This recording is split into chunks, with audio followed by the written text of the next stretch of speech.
আজ আপনাদের খুব সাদামাটা একটি গল্প শোনাবো। একজন চাইনিজ দাদা আর আমেরিকান নাতির গল্প।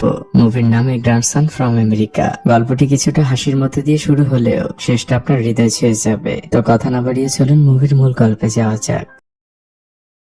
মুভি শুরু হয় শ্যাডো পাপেট শো অর্থাৎ ছায়া পুতুল নাচের কিছু দৃশ্য দেখিয়ে। এর পরের দৃশ্যে একজন বয়স্ক লোকের টিভি শব্দে ঘুম ভেঙে যায়। টিভিতে স্পাইডারম্যানের মুভি হচ্ছিল। সে ঘুম থেকে উঠে টিভিটি অফ করে দেয় আর তখনই তার দরজায় কেউ কড়া নাড়ে। এই বয়স্ক লোকের নাম হচ্ছে আঙ্কেল ইয়াং, আমাদের মুভির অন্যতম প্রধান চরিত্র।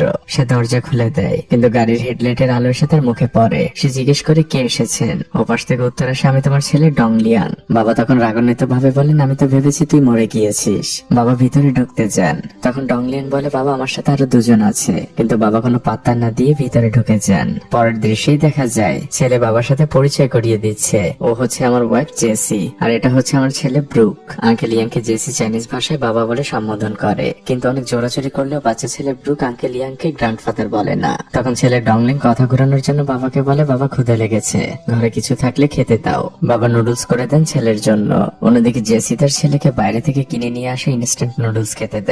খাওয়ার সময় ব্রুক তার মাকে জিজ্ঞেস করে মা দাদুর মনে হয় আমাদের পছন্দ হয়নি। মা জেসি তার ছেলেকে বোঝায় দাদুর আমাদের পছন্দ হয়েছে, তুমি ধীরে ধীরে মিশলে দেখবে তোমাকে অনেক পছন্দ করবে। ব্রুক টুকটাক ভালোই চাইনিজ বলতে পারে কারণ তারা অনেকদিন ধরেই চায়নাতে রয়েছে। বাবা এবার একাকি তার ছেলেকে জিজ্ঞেস করে এখন বল কিভাবে তুই তোর ফাঁদেই মহিলাকে ফেললি। ছেলে ডংলিং বলে বাবা তুমি এভাবে কেন বলছো। জেসি একটি আমেরিকান এনজিওতে চাকরি করে, আমি ওই এনজিওতে ভলেন্টিয়ারের কাজ করতাম। প্রথম দেখে আমাদের দুজনকে ভালো লেগে যায় আর এই মাত্র 6 দিন আগে আমরা বিয়ে করেছি। বাবা বলেন তাহলে ব্রুক আসলো কোথা থেকে। ছেলে ডংলিং বলে বাবা জেসির আগে বিয়ে হয়েছিল। বাবা বলেন তার মানে ডিভোর্স। ছেলে বলে না, ওর আগের হাজবেন্ড মারা গিয়েছে। বাবা বলেন তার মানে বিধবা। যদি এই মেয়েটারই কপাল খারাপ, তোর মতো একটা গাধাকে বিয়ে করেছে। ছেলে ডংলিং বোকার মতোই হাসতে থাকে। বাবা জিজ্ঞেস করেন কতদিন এখানে থাকবি। ডংলিং বলে বাবা 10-15 দিন। এরই মধ্যে জেসি দরজা খুলে ডংলিংকে একটু জরুরি কথা বলার জন্য ডাক দেয়। দৃশ্য পরিবর্তন হয়। পরদিন সকালবেলা আঙ্কেল ইয়াং এর ঘুম ভাঙে, কিন্তু ঘুম থেকে উঠে তিনি কাউকেই দেখতে পান না, কিন্তু দরজাটা খোলা ছিল। তিনি চারপাশে তাকাচ্ছিলেন। তখন তিনি টেবিলের উপরে কিছু টাকা খুঁজে পান আর তার সামনে একটি স্কুল ব্যাগ রাখা ছিল।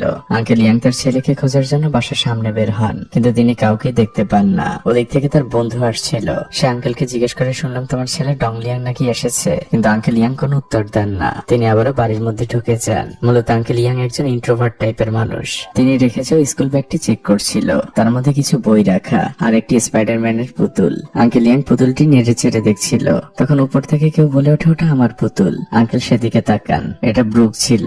আঙ্কেল জিজ্ঞেস করেন সবাই চলে গেলেও তুমি কেন এখানে। ব্রুক আঙ্কেলের হাত থেকে পুতুলটি নিয়ে নেয় আর তার হাতে একটি চিঠি দেয়। আঙ্কেল ইয়াং তার চশমাটা নিয়ে চিঠিটি পড়ছিল আর ব্রুক তার দাদার মুখের দিকে তাকিয়েছিল। চিঠি পড়া শেষে আঙ্কেল তাড়াহুড়া করে বাসা থেকে বের হতে যান। তিনি ব্রুককে বুঝান আমি তোমার বাবা মাকে খুঁজতে যাচ্ছি আর আমি ফিরে না আসা পর্যন্ত তুমি বাসা থেকে বের হবে না। আঙ্কেল দরজা বাইরে থেকে লক করে দিয়ে বেরিয়ে পড়েন। তিনি শহরের দিকে যাচ্ছেন। মূলত আঙ্কেলের ছেলে আর তার ওয়াইফ তাদের এনজিওর একটি জরুরি কাজে পাহাড়ে গিয়েছেন। সেখানে অক্সিজেনের পরিমাণ কম, তাই সেটা ব্রুকের জন্য সেফ না। তাই 15-20 দিন ব্রুকের দেখভালের জন্য আঙ্কেল ইয়াং এর কাছে রেখে গিয়েছে। ছেলে ডং লিয়াং এই কাজের জন্য তার বাবার কাছে ওই চিঠিতে অনেকবারই সরি লিখেছে, কিন্তু আঙ্কেল ইয়াং পুরো শহর খুঁজে হতাশ হয়ে বাড়িতে ফিরে আসেন। তিনি অনেক হাঁপাচ্ছিলেন। এদিকে ব্রুক ততক্ষণে ঘুমিয়ে পড়েছিল। আঙ্কেল ইয়াং বাইরে যান কুয়ো থেকে পানি ওঠানোর জন্য। হঠাৎই তিনি লক্ষ্য করেন ব্রুক এসে তার সামনে দাঁড়িয়েছে। তিনি ব্রুককে বলতে থাকেন এটা তোমাদের আমেরিকা না, এখানে কল ঘোরালেই পানি বের হয় না, এখানে পানি কষ্ট করে উঠাতে হয়। ব্রুক সামান্য চাইনিজ ভাষা বুঝলেও সে ফ্যাল চোখে তাকিয়ে থাকে। আর আঙ্কেল ইয়ান আসলে এমনই মানুষ, তিনি একার ঝামেলাহীন থাকতেই পছন্দ করেন। ওই দিন রাতের বেলা আঙ্কেল চেক করতে আসেন ব্রুক ঠিকঠাক ঘুমিয়েছে কিনা। আর পরদিন সকালবেলা ঘুম থেকে ওঠার পরেই তিনি ব্রুককে আর কোথাও খুঁজে পাচ্ছিলেন না। তিনি চারদিকে ব্রুকের নাম ধরে ডাকতে থাকেন। তিনি বাইরেও বের হন, কিন্তু তিনি কোথাও ব্রুককে দেখতে পান না। ভেতরে এসে তিনি হতাশ হয়ে বসে থাকেন। তখন দোতলার চিলেকোঠা থেকে ব্রুক তাকে ডাক দেয়। আঙ্কেল ইয়াং ব্রুককে অনেক বকাঝকা করতে থাকে, কিন্তু ব্রুক তাকে বারবারই বলছিল সে হ্যামবার্গার খাবে, কিন্তু আঙ্কেল কোনোভাবে বুঝতে পারছিল না যে আসলে হ্যামবার্গার কি। আঙ্কেল গ্রামের একমাত্র গ্রোসারি শপে যেও বলে হ্যামবার্গারের কথা, কিন্তু মহিলাটিও প্রথমে বুঝতে পারে না। তারপর সে বলে ও হ্যামবার্গার, টিভিতে বিজ্ঞাপন দেখেছি, কিন্তু ওসব তো শহরে পাওয়া যায়। আঙ্কেল ইয়াং মন খারাপ করে। তখন মহিলাটি আঙ্কেলকে বলে একটু অপেক্ষা করুন, আমি আপনার জন্য একটা ব্যবস্থা করছি। পরের দৃশ্যে দেখা যায় রুটির মধ্যে গাজর ভর্তি করে করে বানানো একটি হ্যামবার্গার, আর সেই হ্যামবার্গার সে তার নাতিকে খেতে দেয় আর বলে এটাই চাইনিজ হ্যামবার্গার। ব্রুক চুপচাপ বার্গারটি খেয়ে নেয়। এরপর আঙ্কেল বাসা থেকে বের হয়ে সেই একমাত্র গ্রোসারি শপের দিকে যেতে থাকেন। এই গ্রামে কারো ফোন আসলে মাইকে তার নাম ধরে ডাকা হয়। মহিলাটি আঙ্কেলকে জিজ্ঞেস করে আপনার কি প্রয়োজন। আঙ্কেল সেখানে গরুর দুধ কিনতে চান, কিন্তু মহিলাটি জানে তার কাছে গরুর দুধ নেই। আঙ্কেল একটু চিন্তায় পড়ে গেলে মহিলাটি আঙ্কেলকে বলে আপনি তো গ্রাম চিপের কাছে যেতে পারেন, তিনি তো গরু পালন করেন। দৃশ্য পরিবর্তন হয়। ইনি হচ্ছেন গ্রাম প্রধান, যার নাম ওয়াং। সে একজন সরকারি কর্মকর্তাও। তিনি আঙ্কেল ইয়াং এর সাথে শ্যাডো পাপেট শো নিয়ে কথা বলছিলেন, যে ছায়া পুতুল নাচ আমরা মুভির শুরুতে দেখেছিলাম। মূলত আঙ্কেল ইয়াং ছিলেন এই শ্যাডো পাপেট শো এর একজন মাস্টার, যার সংখ্যা বর্তমানে চায়নায় খুবই কম। আর এই শ্যাডো পাপেট শো ছিল চায়নার আদি ঐতিহ্য।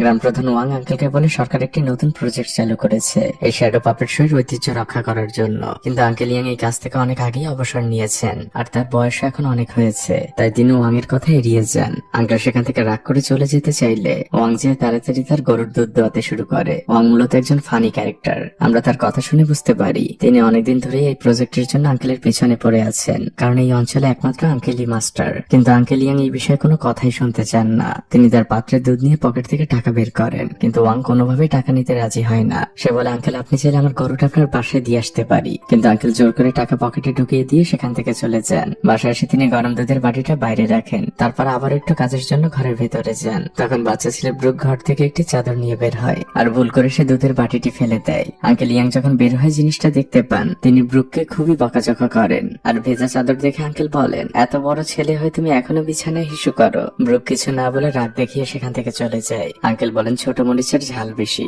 এদিকে বাচ্চা ছেলে ব্রুক তার স্কুল ব্যাগ নিয়ে বাসা থেকে বের হয়ে চলে যেতে চায়, তখন আঙ্কেল তাকে আটকায় আর তাকে ধরে জোর করে ঘরের মধ্যে নিয়ে যায়। পরের দৃশ্যে দেখা যায় আঙ্কেল আবারও বাসা থেকে বের হয়ে সেই গ্রাম প্রধানের বাসার দিকে যাচ্ছেন। এদিকে ওয়াং বাসা থেকে বাইরে কাজের জন্য বের হচ্ছিল।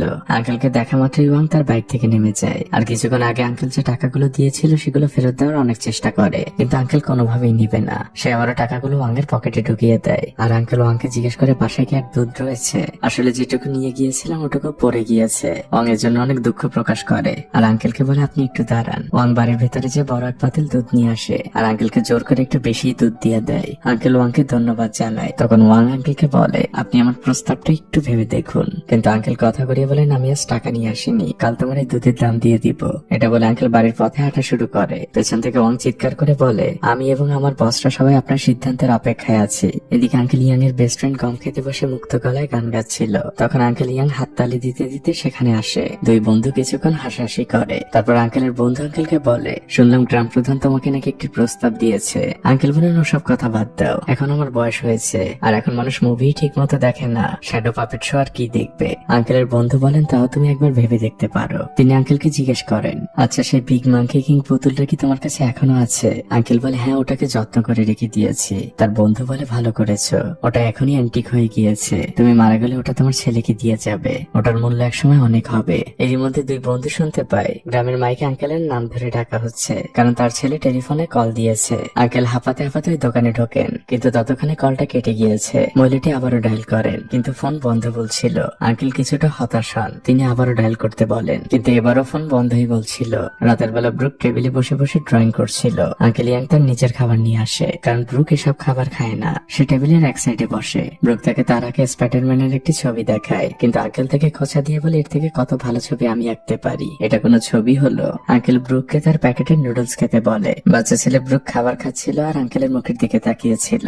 আঙ্কেল তাকে তার বাটি থেকে কিছু খাবার সাথে, কিন্তু ব্রুক খাবে না। তখন আঙ্কেল বিড়বিড় করে তাকে বকা দেয় যে তোমরা আমেরিকানরা ভালো কিছু খাওয়া শেখনি। খাওয়া শেষে আঙ্কেল তার নাতি ব্রুককে দুটো কম্বল বের করে দেয়। এই কম্বল দুটো আসলে আঙ্কেলের ওয়াইফ অর্থাৎ ডংলিয়ং এর মা হাতে বুনেছিল। একটি কম্বলের উপরে আঁকা ছিল ফনিক্স পাখি, অন্যটির উপরে ড্রাগন। এই দুটো জিনিসই চীনারা আদিকাল থেকে শুভ মনে করে। ব্রুক ফনিক্স পাখির কম্বলটি বেছে নেয় আর সেটি নিয়ে শুয়ে পড়ে। আঙ্কেল যাবার আগে বলে যদি হিসু চাপে তাহলে বাইরে যেয়ে করবে, বিছানায় করবে না।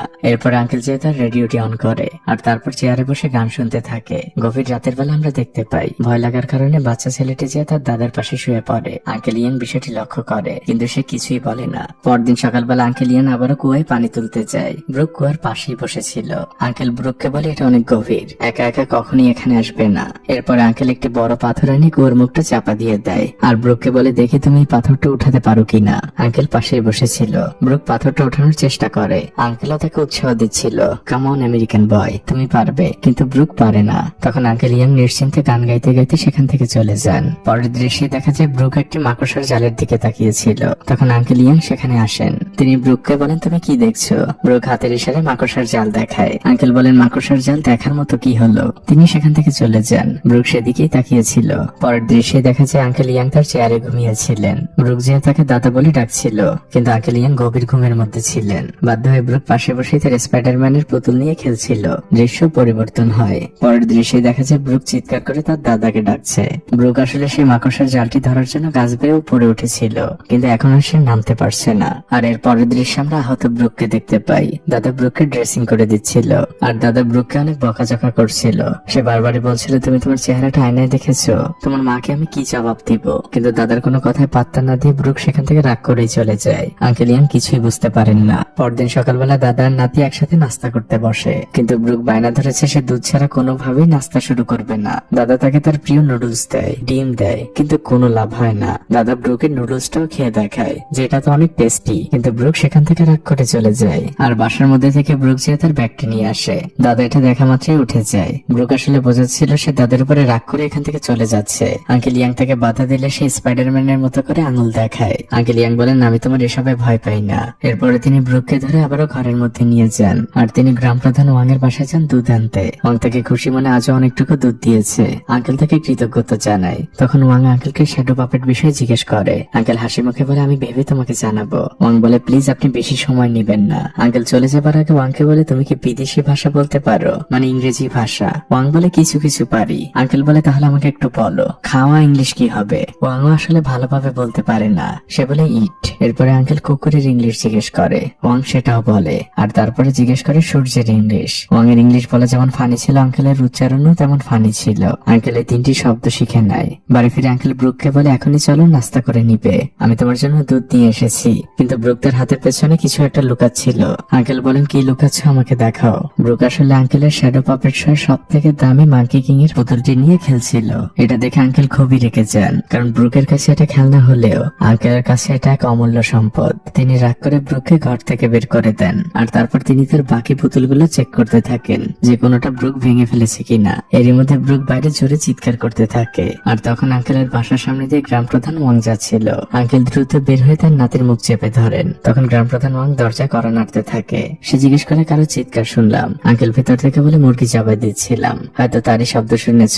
এরই মধ্যে ব্রুক আরো একটিবার চিৎকার করে, আর তখন আঙ্কেল তাকে ধমক দিয়ে থামিয়ে দেয়। পরের দৃশ্যে আঙ্কেল তার হাতে একটি কুঠার নিয়ে মূল দরজার বাইরে বের হন। আর তখন আমরা দেখতে পাই ওয়াং আরো দুজনের কাঁধে ভর দিয়ে আঙ্কেলের বাড়ির ভেতরটা দেখার চেষ্টা করছিল। ওয়াং এর মুখ দেখে বোঝা যাচ্ছিল সে আঙ্কেলের কাছে হাতে নাতে ধরা পড়ে গিয়েছে। তাকে দেখে খুবই অপরাধী মনে হচ্ছিল, আর বাকি দুজন তো আঙ্কেলকে দেখেই পালিয়ে গিয়েছে। ওই দিন রাতের বেলা ব্রুক আঙ্কেলের শ্যাডো পাপেট গুলো নিয়ে খেলছিল। পরদিন একদম কাক ডাকা ভরে আমরা দুই দাদা আর নাতিকে বাসে উঠতে দেখতে পাই। তারা দুজনে মিলে শহরে যাচ্ছে। বাচ্চা ছেলে ব্রুক বাসে উঠেই ঘুমাচ্ছিল। মূলত দাদা ব্রুককে নিয়ে শহরে এসেছে তার চুলে কালার করানোর জন্য। একটি সেলুনে ব্রুকের লাল চুলগুলোকে কালো বানানো হয়। দাদা এবার ব্রুকের পাশে এসে বলে, এখন তোমাকে কিছুটা চাইনিজ লাগছে। বাচ্চা ছেলে ব্রুক নিজেকে আয়নায় দেখে চিৎকার করে ওঠে। এরপর দাদা ব্রুককে নিয়ে একটি ওয়েস্টার্ন রেস্টুরেন্টে যান, যেখানে ব্রুক তার পছন্দের কিছু খাবার খায়। তারপর তারা দুজন মিলে চলে যায় অপেরা শুনতে। কিন্তু দাদা এই গানের কোনোই মানে বোঝেন না, কিন্তু ব্রুক খুব ভালোভাবে বুঝতে পারে। সে দাদার সাথে রাস্তা দিয়ে হাঁটার সময় গুনগুন করে সেই গানগুলো গাইছিল। দাদা তাকে জিজ্ঞেস করে, তুমি এসব কি গাইছো? এরপর দাদা কিছু জিনিস কেনার জন্য একটি দোকানের সামনে দাঁড়ান, কিন্তু তিনি হঠাৎ পেছন করে ব্রুককে দেখতে পান না। তিনি ব্রুককে খুঁজে পান একটি খেলনার দোকানে। সেখানে ব্রুক স্পাইডারম্যানের কিছু মুখোশ দেখছিল। দাদাকে দেখে সে আবদার করে মুখোশ কিনে দেওয়ার জন্য। দাদা বলেন, এসব আবার কি জিনিস? না আছে নাক, না আছে মুখ। দাদা তখন দোকানদারের কাছে জিজ্ঞেস করেন। দোকানদার বলে, এটা আমেরিকান স্পাইডারম্যান। আর দাম যখন 600 টাকা শোনেন, তিনি আর কোনোভাবে ওটা কিনতে চান না। কিন্তু ব্রুকও নাছর বান্দা, সে স্পাইডারম্যানের মুখোশ ছাড়া বাসায় যাবেই না। পরের দৃশ্যেই দেখা যায় তারা দুজন গ্রামের বাইরে একটু উঁচু পাহাড়ের ঢালে বসে আছে। দাদা ব্রুককে বলেন, তোমার মা অনেক ভালো, কিন্তু তার কপাল খারাপ। আমার ছেলেকে সে বিয়ে করেছে। তুমি যদি চাইনিজ হতে তাহলে আমি তোমাকে নাতি হিসেবে মেনে নিতাম, কিন্তু এখন তোমাকে নাতি হিসেবে মানলে গ্রামের লোকেরা হাসবে। ব্রুক বলে, হাসবে কেন? আমি হাসির মতো কি করেছি? দাদাই উত্তর দেওয়ার আগে ব্রুকের মুখোশ থেকে বলে, এই মুখোশ তো আমি আগেও দেখেছি। ব্রুক বলে, এটা আমেরিকান সুপার হিরো, ওর অনেক পাওয়ার। দাদা তার ছেলের হাসি দেয়। তিনি বলেন, নাক নেই মুখ নেই, তার আবার পাওয়ার। আমাদের সুপার হিরো হচ্ছে দ্য বিগ মাঙ্কি কিং। সে উঠতে পারে, সে মানুষকে বাঁচাতে পারে। দাদা একদম বাচ্চাদের মতো করে ব্রুকের সাথে গল্প করছিল। আসলে আঙ্কেল ইয়াংকে বাইরে থেকে দেখতে যতটাই কঠিন মনে হোক না কেন, তার ভেতরটা আসলে অনেক নরম, আর তিনি খুবই দায়িত্ববান একজন মানুষ। ব্রুক জিজ্ঞেস করে, দাদা আমরা বাসায় না যেয়ে এখানে কেন বসে আছি? আঙ্কেল ইয়াং বলে, সন্ধ্যে নেমে আসার অপেক্ষায়, অন্ধকার হলে আমরা বাড়ি ফিরবো যাতে তোমাকে কেউ দেখতে না পারে। রাত নেমে আসলে দাদা ব্রুককে কাঁধে নিয়ে বাসায় ফিরে আসেন। ব্রুক ততক্ষণে ঘুমিয়ে গিয়েছিল। দাদা যখন দরজাটা খুলতেই যাচ্ছিলেন তখন পেছন থেকে গ্রাম প্রধান ওয়াং তাকে ডাক দেয়। সে বলে, আপনি তো গরুর দুধ পছন্দ করেন, তাই আমি আপনার জন্য বড় একটি গরু নিয়ে এসেছি। এতক্ষণ দাদা ব্রুককে পিঠের পিছনে লুকিয়ে রেখেছিলেন। এবার ওয়াং ব্রুককে লক্ষ্য করে আর সে বলে, এটা কি আপনার নাতি? সে তো খুবই হ্যান্ডসাম, দেখতে একদম পুতুলের মতো। দাদা ওয়াংকে ঘরের ভিতরে আসতে বলে আর সে ওয়াংকে সবকিছু খুলে বললেও দাদা এটা বলে না যে ব্রুক আমেরিকান। সে বোঝায় তার ছেলে চীনের উত্তরের আদিবাসী বিয়ে করেছে।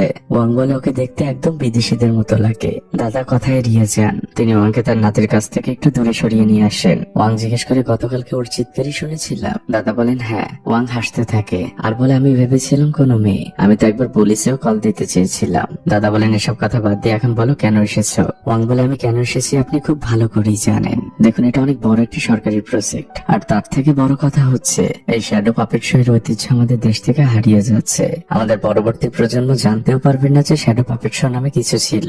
আর আপনার মতো মাস্টার আমাদের এই অঞ্চলে কেউ নেই। আঙ্কেল বলেন, দেখো আমার অনেক বয়স হয়ে গিয়েছে, আমি এখন আর আগের মতো পারবো না। ওয়াং বলে, আমি নিশ্চিত যে আপনি পারবেন, আর তাছাড়া সরকার এই কাজের জন্য আপনাকে অনেক টাকা বোনাসও দিবে। ওয়াং তার পকেট থেকে একটি কন্ট্রাক্ট পেপার বের করেন আর সেখানে লেখাগুলো দেখান। আর পরদিন সকালবেলায় আমরা দেখতে পাই ওয়াং এর বাইকে করে দাদা আর নাতি স্থানীয় সরকারি অফিসের দিকে যাচ্ছে। সেখানে আঙ্কেল ইয়াং এর জন্য বড় এক সংবর্ধনার আয়োজন করা হয়েছে। সবাই হাততালি দিয়ে আঙ্কেলকে বরণ করে নেয়। স্টেজে উঠে ওয়াং পরিচয় করিয়ে দেয়, ইনি হচ্ছেন মাস্টার ইয়াং, তিনি আজ থেকে আপনাদের শ্যাডো পাপেট শো শেখাবেন। এটা শুনে আঙ্কেল ওয়াংকে বলে, তুমি কি মজা করছো? এদের বয়স দেখেছো? এরা তো আমার থেকেও বয়স্ক, তারা কিভাবে শ্যাডো পাপেট শো শিখবে? ওয়াং বলে, বয়স্ক লোক মাত্র তো কয়েকজন। আঙ্কেল ইয়াং রাগ করে স্টেজ থেকে নেমে যান। তিনি ব্রুকের হাত ধরে বাইরে বের হয়ে আসেন। তার পিছু পিছু ওয়াংও বেরিয়ে আসে। সে আঙ্কেলকে অনেক রিকোয়েস্ট করতে থাকে। সে নানাভাবে আঙ্কেলকে বোঝাতে থাকে, এমনকি সে ব্রুককে দিয়েও আঙ্কেলকে রিকোয়েস্ট করায়। আর পরবর্তী দৃশ্যে আমরা দেখতে পাই আঙ্কেল সবাইকে শ্যাডো পাপেট শো শেখাতে রাজি হয়েছে। তিনি এই পুতুলগুলোর অনেক খুঁটিনাটি বিষয় সবাইকে শেখাচ্ছিলেন। এদিকে ব্রুক বাইরে বাইকে বসেছিল, সে নিজের মতো করেই খেলছিল। তখন ওয়াং সেখানে যায়। সে ব্রুককে নানা প্রশ্ন করতে থাকে, তোমরা উত্তরের কোন এলাকা থেকে এসেছো? তোমার বাবা মায়ের বিয়ে কিভাবে হলো? তোমাকে দেখে তো চাইনিজ মনে হয় না, তোমাকে দেখতে একদম বিদেশিদের মতো। ব্রুক এতক্ষণ চুপচাপে ছিল। এক পর্যায়ে সে বিরক্ত হয়ে ইংলিশে বলে, আপনি আমার কাছ থেকে দূরে থাকুন। ব্রুক উঠে যেয়ে তাকে মজা করে স্টুপিড বলে সেখান থেকে চলে যায়। ওয়াং অনেকক্ষণ হা করে তাকিয়ে থাকে। পরের দৃশ্যে আমরা বুঝতে পারি ওয়াং সবকিছু জেনে গিয়েছে যে ব্রুক আসলে একজন আমেরিকান। সে আঙ্কেল ইয়াংকে বলছে, এটা তো আমাদের গ্রামের জন্য এক গর্বের কথা, আর আপনি এই বিষয়টা লুকাচ্ছিলেন। আঙ্কেল ইয়াং বলে, আমি সবাইকে জানাতে চেয়েছিলাম, কিন্তু তার আগে নাতিটাকে একটু চাইনিজদের মতো করতে চেয়েছিলাম। তিনি ওয়াংকে রিকোয়েস্ট করেন এখনই সবাইকে সবকিছু না জানাতে, ধীরে ধীরে তিনিই জানাবেন। ওই দিন রাতের বেলা ব্রুক তার মায়ের জন্য অনেক মন খারাপ করেছিল।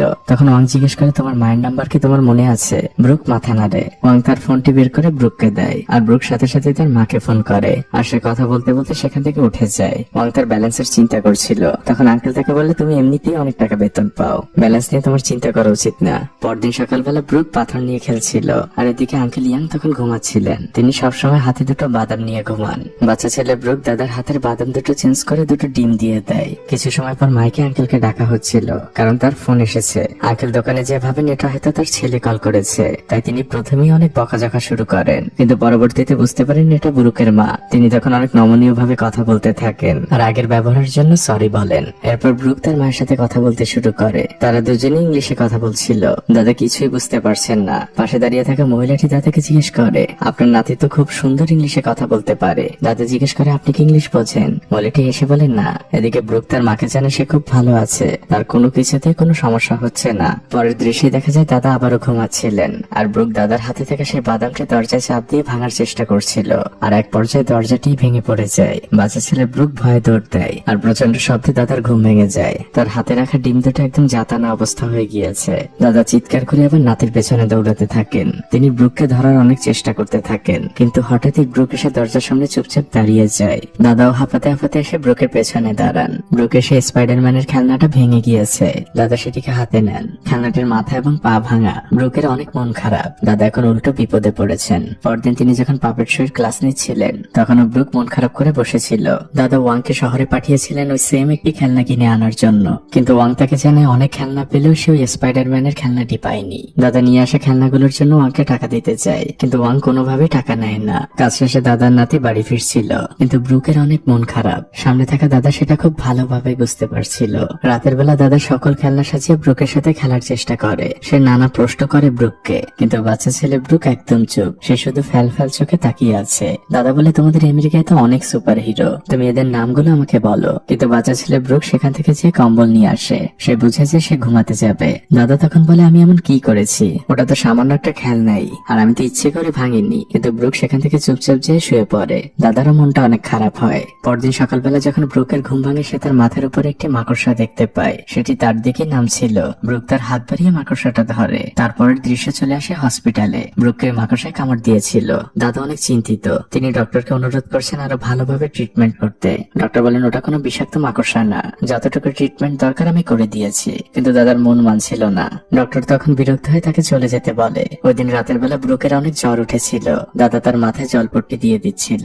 এরপর দাদা তার সেই পুরনো কাচের টেবিলে বসেন। অনেকক্ষণ তিনি স্পাইডারম্যানের পুতুলটিকে দেখেন। তারপর এক দীর্ঘশ্বাস নিয়ে তিনি তার কাজ শুরু করেন। তিনি স্পাইডারম্যানের পুতুলের মতো করে একটি শ্যাডো পুতুল তৈরি করবেন, যেটা অনেক জটিল একটি প্রক্রিয়া। তিনি প্রথমে স্পাইডারম্যানের আকৃতি তৈরি করেন, তারপর সেটিতে রং করেন। এরপরে ধাপে ধাপে আরো অনেকগুলো কাজ করেন। শেষে সব অংশগুলো একসাথে জোড়া লাগান। কাজ শেষ করতে পুরো রাত লেগে যায় তার। পরদিন খুব ভোরবেলা পাখির ডাকে ব্রুকের ঘুম ভাঙে। একপাশে তার দাদা ঘুমিয়েছিল, আর অন্য পাশে ব্রুক সেই স্পাইডারম্যানের শ্যাডো পুতুলটি খুঁজে পায়। সে সেটি দেখে অনেক খুশি হয়। দাদা একবার চোখ খুলে দেখে মুচকে হাসি দিয়ে আবারও ঘুমিয়ে পড়েন। রাতের বেলা দাদার নাতি স্পাইডারম্যান আর মাঙ্কি কিং এর শ্যাডো পুতুল নিয়ে খেলতে থাকে। দাদা ব্রুককে শ্যাডো পাপেট শো এর অনেক কিছুই শেখায়। আঙ্কেল ইয়াংকে আমরা প্রথম যে মানুষটি দেখেছিলাম, তার মধ্যে এখন অনেক পরিবর্তন। এখনো সে একা থাকতে ভালোবাসে না, সারাদিন তার সাথে ব্রুক থাকে। ব্রুক এখন তার দাদাকে অনেক ভালোবাসে। ভালোবাসা জিনিসটাই এমন, আপনি যত ভালোবাসা দিবেন তত বেশি ভালোবাসা পাবেন। দাদা ব্রুককে সাইকেলে করে নিয়ে পুরো এলাকা ঘুরে বেড়ায়। আমরাও বুঝতে পারি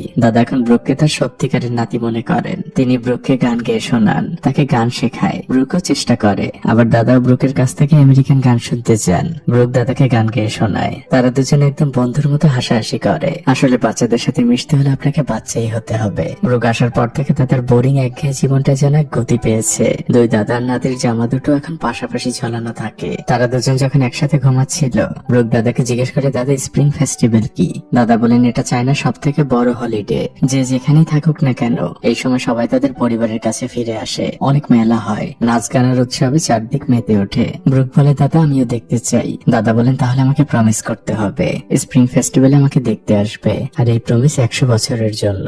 দাদার নাতি প্রমিস করে হাসতে হাসতে ঘুমিয়ে পড়ে। পরদিন ছিল সেই স্প্রিং ফেস্টিভ্যাল। গ্রামের সবাই একত্রিত হয়েছে। তারা নিজ নিজ আয়োজনে একদম ব্যস্ত। ওয়াং এসে আঙ্কেলের বন্ধুকে জিজ্ঞেস করে, আঙ্কেল ইয়াং এখনো আসেননি? আঙ্কেল ইয়াং এর বন্ধু বলে, সে তো আমাদের বস মানুষ, তার আসতে তো একটু দেরি হবেই। আঙ্কেলের বন্ধু হেসে বলে, আমি মজা করেছি, তাকে নিয়ে চিন্তা করো না, সে ঠিক সময় চলে আসবে। এদিকে দাদার নাতি তাদের সেই কুয়োর পাশে বসেছিল। দাদা মজা করে ব্রুককে বোঝাচ্ছেন, এই কুয়োর তলা মিশেছে আমেরিকাতে। তুমি যখন আমেরিকাতে চলে যাবে আর আমাকে মিস করবে, তখন তোমাদের বাড়ির পেছনের কুয়োর কাছে যে দাদা বলে ডাক দিবে। আমি এখান থেকে তোমার সাথে কথা বলবো। ব্রুক এখানে বসে প্র্যাকটিস করছিল। সে জোরে জোরে দাদা বলে চিৎকার করছিল, আর দাদাও কুয়োর দিকে তাকিয়ে ব্রুকের মতো করে ব্রুক বলে বলে চিৎকার করছিল। এদিকে গ্রামের মাঠটি শ্যাডো পাপেট শো এর জন্য একদম প্রস্তুত। অনেক মানুষ অলরেডি স্টেজের সামনে বসে গিয়েছে। এদিকে আমরা ডংলিং আর তার ওয়াইফ জেসিকে দেখতে পাই। তারা একটা অটোতে করে গ্রামের দিকে আসছে। এদিকে দাদা সেজেগুজে ব্রুককে নিয়ে বাসা থেকে বের হচ্ছেন উৎসবে যাওয়ার জন্য।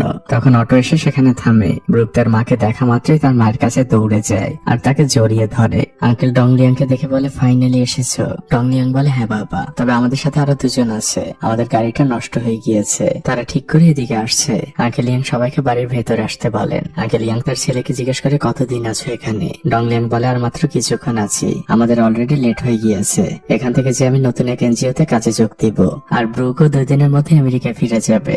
আঙ্কেল ইয়াং জোরে বলে ওঠে, ব্রুক কেন যাবে? কিন্তু পরক্ষণেই তিনি তার ইমোশনকে কন্ট্রোল করে নেন। এদিকে ব্রুক তার মাকে শ্যাডো পাপেট শো এর পুতুলগুলো দেখাচ্ছিল।